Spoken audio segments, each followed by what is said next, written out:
గత నెల 19వ తేదీ నారా లోకేష్ గారు ఆస్ట్రేలియా పర్యటనకు వెళ్ళారు. 24 వచ్చారు. చంద్రబాబు నాయుడు గారు 24 యూఏఈ, దుబాయ్, అబుదాబి పర్యటనకి వెళ్ళారు. ఆ తర్వాత 4 రోజులకు వచ్చారు. మళ్ళీ ఈ మంత్ 2వ తేదీ చంద్రబాబు గారు లండన్ పర్యటనకి వెళ్ళారు. ఆ తర్వాత 5, 6 తిరిగి వచ్చారు. ఈరోజు వాళ్ళ పత్రికల్లో మరో వార్త కనిపించింది. నారా లోకేష్ గారు అమెరికా పర్యటనకు వెళ్తూ ఉన్నారు. డలాస్లో డిసెంబర్ 6వ తేదీన డలాస్లో చాలా పెద్ద భారీ సభ అట. భారీ సభ అనేది ఏదో ఒక ఈవెంట్ కాదు, ఒక భారీ సభ నిర్వహించనున్నారు అని. అయితే వాళ్ళ పత్రికల్లో రాసినటువంటి వార్తను కనుక చూస్తే, నారా లోకేష్ గారి డల్లాస్ భారీ సభను విజయవంతం చేయడం కోసమట తాజాగా ఆదివారం సాయంత్రం డల్లాస్ ఎన్ఆర్ఐ టీడీపీ సభ్యుల సమావేశం జరిగిందట. ఇందులో ఎవరో టీడీపీ సభ్యులు పాల్గొన్నారట. దీనికోసం ఒక కమిటీలు వేశారట. ఏమని? లోకేష్ భారీ సభ కోసం, డలాస్లో లోకేష్ భారీ సభ. ఒక స్టీరింగ్ కమిటీ, వాళ్ళని అనుసంధానం చేసుకుంటూ సెక్యూరిటీ కమిటీ, భోజనాల కమిటీ, స్వాగత సన్నాహకాల కమిటీ, వేదిక ఏర్పాట్లు చేసే కమిటీ, ఈ కమిటీ.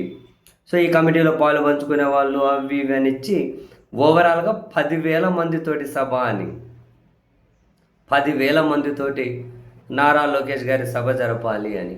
సో సరే, ఇప్పుడు ఈయన తదుపరి నాయకుడిగా ఆంధ్రప్రదేశ్కి ఈ ముఖ్యమంత్రిగా ఈ పీరియడ్లోనే కూర్చోబెడతారు అనే వార్తలు వస్తున్న వేళ, టీడీపీ తదుపరి నాయకుడు తనే కాబట్టి విపరీతంగా డబ్బులు ఉన్నాయి, బ్రహ్మాండంగా ప్రమోషన్లు చేసుకుంటున్నారు. మనం చూసాం జాతీయ మీడియాలో కూడా బ్రహ్మాండంగా పిఆర్ అంటే మంచిగా అడ్వర్టైజ్మెంట్లు, మంచిగా పేజ్ న్యూస్ కనిపిస్తూ ఉన్నాయి.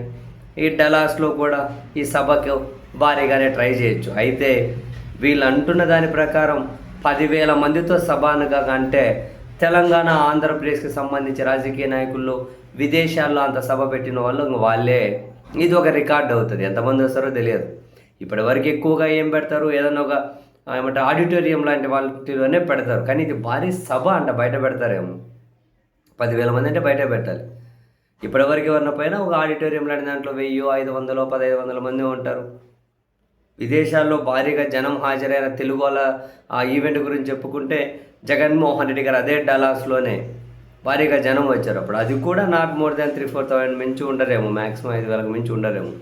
కానీ వీళ్ళు ఇప్పుడు 10,000 మందితో సభ, దానికోసం కమిటీలు అని చెబితే 10,000 మంది కాదు, 5,000 మంది దాటి వచ్చినా కూడా తెలుగు రాష్ట్రాలు, తెలంగాణ, ఆంధ్రప్రదేశ్ రాష్ట్రాలకు సంబంధించి విదేశాల్లో ఇంత సభ పెట్టి, ఎందుకు అప్పుడు ఎంత రీసౌండ్ ఇచ్చే విధంగా మోదీ హౌదీ అనేది ఒక సభ జరిగే కదా అప్పుడు నరేంద్ర మోదీ గారిది అమెరికాలో. దానికి వచ్చిన వాళ్ళు కూడా 40,000 మంది కాదు, అమెరికాలో అంతేం రారు. కానీ ఇప్పుడు వీళ్ళు 10,000 మంది ఎక్కడున్న వాళ్ళందరినీ, మొత్తం అమెరికాలో ఉన్న తెలుగు వాళ్ళు చాలామందిని రప్పించే ప్రయత్నాలు చేస్తూ ఉన్నారట.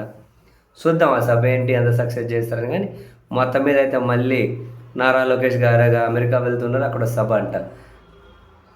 సో దీన్ని సక్సెస్ చేసుకోవడం కోసం కమిటీలు అంటే అధికారంలో ఉన్నారు, డబ్బు ఉంది, మీడియా బలం ఉంది. సో ఏ ప్రమోషన్ అయినా చేసుకోవచ్చు.